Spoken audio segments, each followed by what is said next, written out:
Assalamualaikum warahmatullahi wabarakatuh. Kita jumpa lagi pada video tentang proses metalurgi nikel untuk bahan baku baterai. Ini adalah part 6, lanjutan dari penjelasan tentang pirometalurgi. Pirometalurgi ini memang yang powerful, yang banyak digunakan untuk menjelaskan proses reduksi. Proses oksidasi adalah diagram Ellingham. Ini adalah rotary kiln. Tadi sudah dijelaskan dari diagram Ellingham secara teoritis. Di bawah temperatur 700 derajat itu nikel oksida Fe2O3 Fe3O4 itu direduksi oleh CO.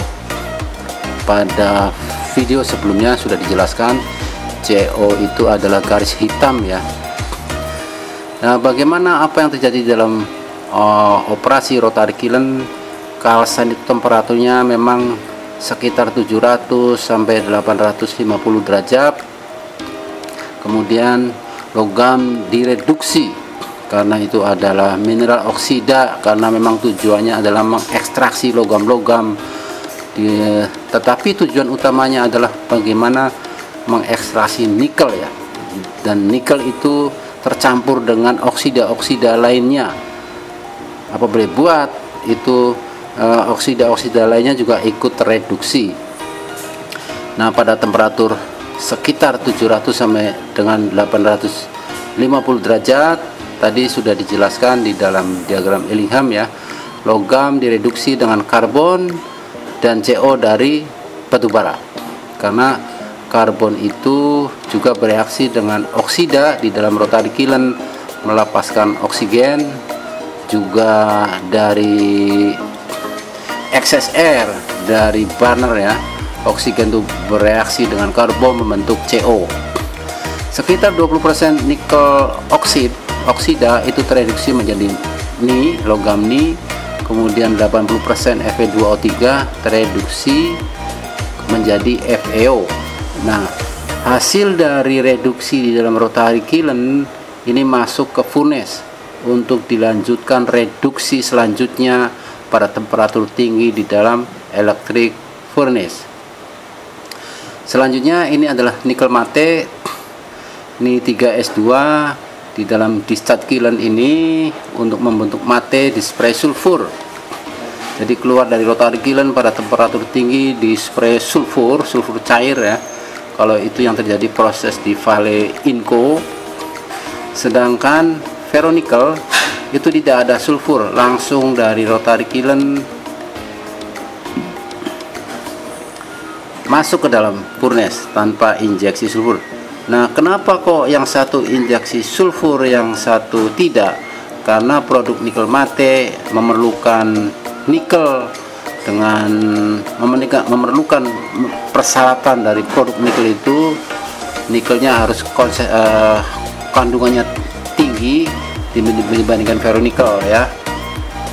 Kalau ferronikel itu tujuan utamanya industri selanjutnya adalah stainless steel, sedangkan kalau untuk nikel mate industri turunannya downstreamnya itu diekspor ke Jepang, itu adalah untuk membuat nikel elektrolit dan nikel sulfat. Nikel sulfat ini untuk bahan baku baterai.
Ini adalah electric furnace reduksi oksida karena karbon. Jadi tadi sudah dijelaskan sisa reduktor dari rotary kiln ya, itu tidak semuanya, baru sedikit karbon yang dipakai yang bereaksi dengan nikel oksida, kemudian dengan Fe2O3, dan sisanya adalah masuk ke furnace. Nah, furnace ini ada layer-layer electric furnace ya. Ini gambar ini orang sedang tapping, ini tapping slag ya. Ini adalah gambar dari lapisan-lapisan di dalam electric furnace. Lapisan atas ini adalah calcine, kemudian tengah ini adalah slag, paling bawah adalah metal. Prinsip dari electric furnace adalah mencairkan logam. Karena logam itu berat, maka logam itu turun paling bawah ke arah metal. Sedangkan yang bentuknya oksida itu cair dalam bentuk slag, yang di atas itu adalah calcine. Calcine itu dari rotary kiln. Pada bagian atas calcine bagian atas ini, jadi atasnya lapisan slag ya, itu nikel oksida, kemudian ditambah CO menghasilkan nikel solid ya, kemudian CO2. Kenapa kok dengan CO? Karbon itu masuk ke dalam slag, kemudian karbonnya bereaksi dengan oksida, kemudian melepaskan CO karbon itu. Nah, gas CO itulah ke atas, kemudian kontak dengan calcine. Nah, itulah kenapa bagian atas itu reaksi yang terjadi oksida di dalam calcine itu bereaksi dengan CO.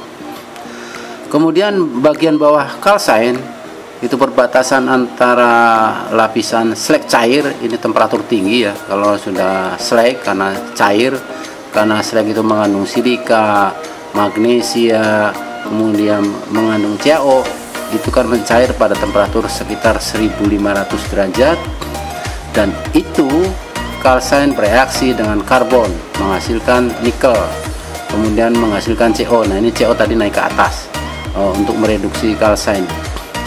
Untuk daerah slag dekat elektrod, ini adalah elektrod electric furnace ya. Dekat elektrod ini adalah sangat panas, pada temperaturnya sangat tinggi, sehingga oksida yang susah direduksi pada temperatur 1600, 1700 itu sangat dekat dengan elektrod. Itu silika, krom oksida, P2O5 itu adalah tereduksi dengan karbon, karena ini temperaturnya sangat tinggi. Kemudian pada daerah metal slag itu silika itu bisa bertemu dengan FeO, kemudian kembali menjadi silika lagi. Si ini yang tadinya sudah tereduksi kemudian menjadi silika cair, dia bisa kembali lagi menjadi silika, menjadi slag lagi. Kemudian krom juga sama, itu daerah di sekitar metal. Jadi kalau slag itu lebih ringan dari metal, sehingga slag itu bisa ngapung ke atas, dan metalnya itu adalah turun ke bawah karena density-nya lebih berat, itu turun ke daerah metal. Itu adalah secara umum reaksi yang terjadi, proses yang terjadi di electric furnace, itu baik untuk ferronikel maupun untuk nikel mate. Karena nikel mate Vale Inco yang beroperasi di Indonesia itu adalah laterite, bentuknya adalah oksida bukan sulfida ya. Jadi bentuknya oksida, sehingga operasinya itu secara umum sama antara Antam dengan Vale Inco, karena memang mereduksi oksida. Nah, bagaimana perbedaannya dengan membuat nikel mate? Nikel mate tadi sudah dijelaskan, sulfurnya di spray ketika calcine keluar dari rotary kiln kemudian masuk ke furnace. Pertanyaannya, mengapa direaksikan dengan sulfur? Ya sederhana jawabannya, karena yang diinginkan dalam furnace itu adalah bagaimana sulfur itu berikatan dengan Fe dan Ni. Dan di dalam diagram Ellingham, Fe itu lebih mudah dioksidasi dibandingkan dengan nikel.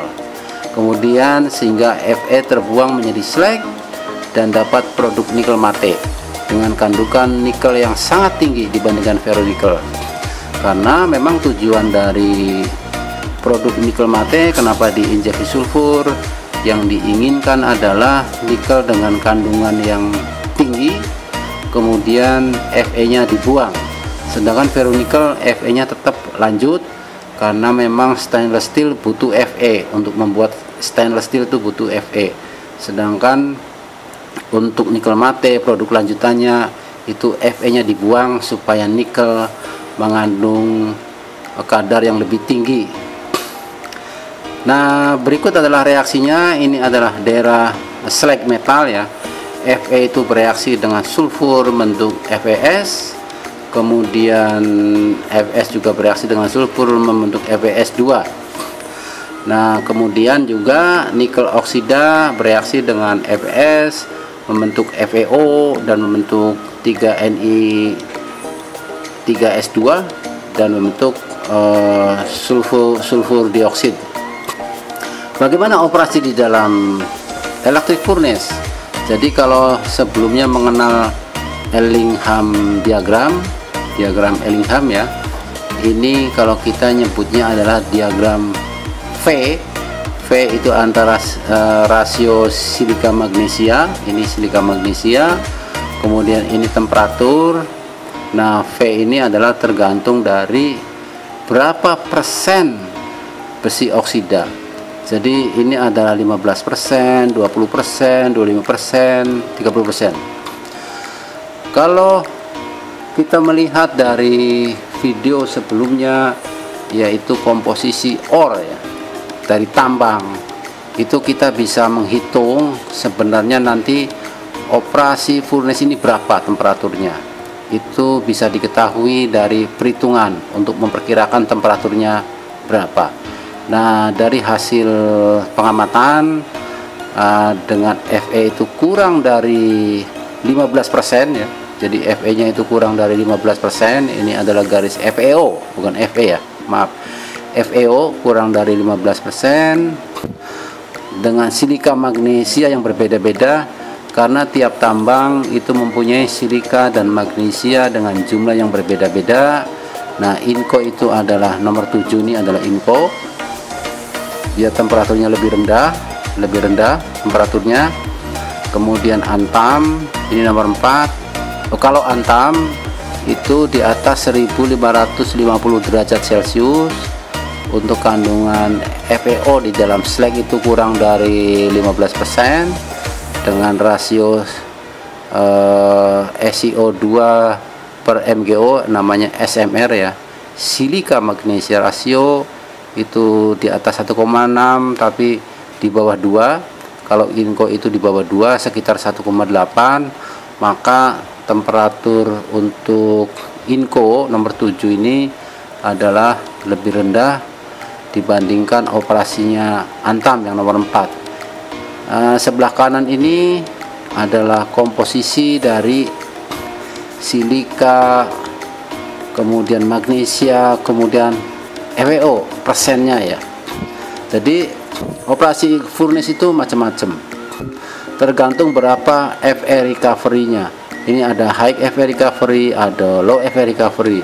Nah, Fe itu adalah recovery ini tergantung dari jumlah batu bara yang dimasukkan di dalam rotary kiln, sehingga begitu masuk furnace itu Fe recovery-nya berbeda-beda tergantung dari berapa jumlah karbon yang bereaksi dengan Fe. Karena sudah dijelaskan pada diagram Ellingham, nikel oksid itu lebih mudah untuk direduksi menjadi C, tetapi kalau C itu kebanyakan, dia akan mereduksi Fe sebanyak-banyaknya, maka itu adalah high Fe recovery. Fe-nya tereduksi lebih banyak gitu. Kalau low Fe recovery itu Fe-nya tereduksi lebih sedikit. Berikutnya adalah diagram Turner. Ini diagram segitiga ya, ternary diagram.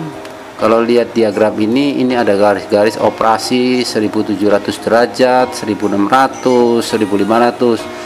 Itu sangat tergantung dari kandungan CaO di dalam ore. Sangat tergantung dari berapa jumlah MgO, sangat tergantung dari jumlah SO2. Itu adalah kita mengenal namanya basicity. Basicity ini populer di Japan Smelter ya. Ini Japan Smelter ini sangat populer. Bilangan yang digunakan salah satunya adalah basicity, itu derajat kebasaan. Rumusnya itu adalah CaO dibagi SiO2 atau MgO dibagi SiO2. Atau untuk kalau Kanada, Eropa, Australia itu populer menyebutnya silika magnesia rasio SMR. Nah, SMR ini adalah kebalikan dari basicity. Misalnya SMR itu adalah 1,8, maka basisnya adalah 1 dibagi 1,8 itu 0,55. Nah, pada grafik ini, dalam kotak merah ini adalah temperatur operasi furnace, sangat tergantung dari komposisi ore dari tambang yang masuk ke kiln, masuk ke furnace ya. Ini adalah angka-angka basicity. Ini basicity-nya. Jadi BB itu basicity binary, BT ini basicity ternary, decontainer. Jadi ada 3 komponen, CaO, MgO plus CO2. Nah, ini adalah temperatur operasinya, bekerja pada temperatur antara 1400 sampai 1700 derajat. Oleh karena itu, supaya kita tidak bekerja pada operasi temperatur tinggi, maka caranya adalah mengatur berapa basicity-nya atau berapa silika magnesia rasionya, karena akan mempengaruhi temperatur operasi. Dari diagram Turner ini ditunjukkan berapa operasi campuran dari masing-masing slag ya yang masuk ke dalam, yang akan terbentuk di dalam furnace. Berikutnya setelah furnace itu pemurnian selanjutnya untuk nikel mate ya. Jadi kalau ferronikel tuh bisa dimurnikan, bisa tidak. Kalau tidak dimurnikan langsung hasilnya adalah high carbon shot atau ingot ya. Kalau dimurnikan bisa low carbon, tetapi produk yang sekarang untuk stainless steel adalah high carbon, sudah laku dijual di pasar. Kalau ini adalah nikel mate, setelah keluar furnace perlu di converter, perlu dimurnikan di Pearce-Smith converter namanya. Apa yang terjadi di dalam PSC ini atau Pearce-Smith converter adalah bagaimana mengoksidasi besi. Besinya itu dibuang supaya apa? Kandungan nikel di dalam produknya itu tinggi. Dengan cara apa?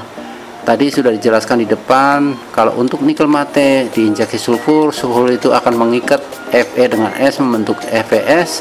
Nah, ini adalah reaksinya. Dan kalau kita lihat di diagram Ellingham, maka besi itu lebih mudah dioksidasi dibandingkan dengan nikel. Sehingga caranya apa? Tadi memblowing dengan oksigen. Di blowing, ini gambar dari PSC, Pearce-Smith converter, di blowing dengan oksigen. Kemudian oksigen itu bereaksi dengan nikel, dengan besi ya. Tetapi besi itu lebih suka, dia teroksidasi duluan, membentuk FeO. FeO itu slag, jadi dia ngapung slagnya. Nah, kemudian dengan menambah silika, silika juga sama. Silika ini untuk mengikat Fe membentuk FeSiO2, membentuk slag juga. Nah, sebelum digranulasi itu dibuang dulu. Jadi slagnya itu ada FeO, ada FeSiO2, itu dibuang, kemudian baru digranulasi. Oleh karena itu temperatur operasi perlu dijaga, dan jumlah oksigen juga perlu dijaga. Supaya apa? Supaya nikel tidak beroksidasi lagi, membentuk nikel oksida. Nah, kalau sudah membentuk nikel oksida, itu dia ngapung ke atas, itu akan kebuang ke slag. Nah, ini reaksinya nikel sulfit, kemudian ketemu lagi dengan oksigen dari udara yang di blowing, membentuk nikel oksida. Ini yang dihindari dengan cara apa? Dengan cara mengatur jumlah oksigen, dengan mengatur temperatur. Ini adalah diagram Ellingham. Jadi untuk sulfida ini bisa dilihat ya. Ini adalah Fe ditambah S2 membentuk FeS. Kita sudah jelaskan sebelumnya bahwa makin ke bawah dari diagram Ellingham ini dari atas, garis-garisnya ya, dari garis-garis ini banyak garis-garisnya, makin ke bawah, dari atas ke bawah itu lebih mudah dioksidasi. Kalau dari bawah ke atas itu lebih mudah direduksi. Jadi paling atas ini paling mudah direduksi, paling bawah itu paling mudah dioksidasi. Nah, kalau kita lihat diagram Ellingham ini, FeS itu lebih bawah dari nikel sulfit, sehingga FeS itu lebih mudah dioksidasi. Itu penjelasan kenapa diinjeksi sulfur ya, supaya karena besinya tujuannya mau dibuang dan nikel tidak ikut terbuang.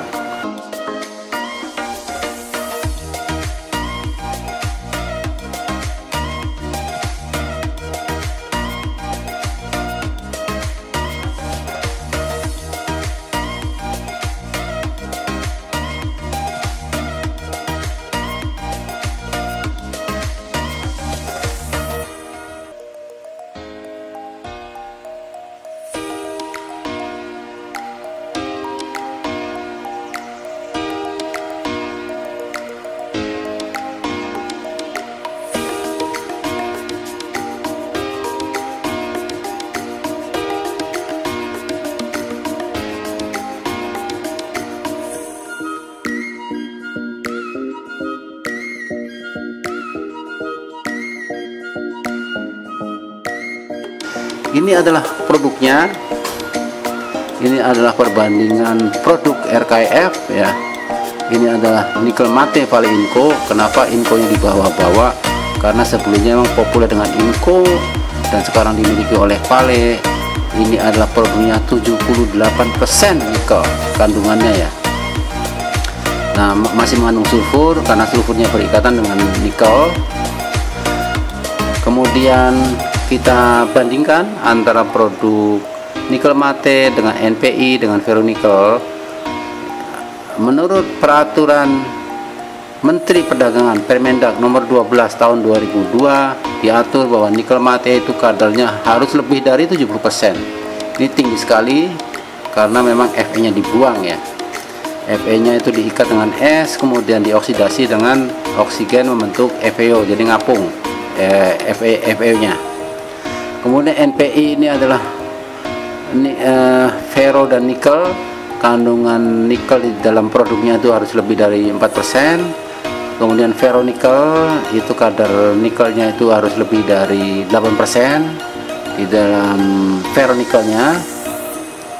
Bahkan kalau untuk zaman dulu itu bisa sampai 25% kandungan nikelnya ya. Jadi low carbon short namanya produknya itu. Tapi sekarang high carbon dibolehkan, dan kategori Fe adalah menurut peraturan Permendag itu kadar nikel di dalam ferronikel itu adalah lebih dari 8%.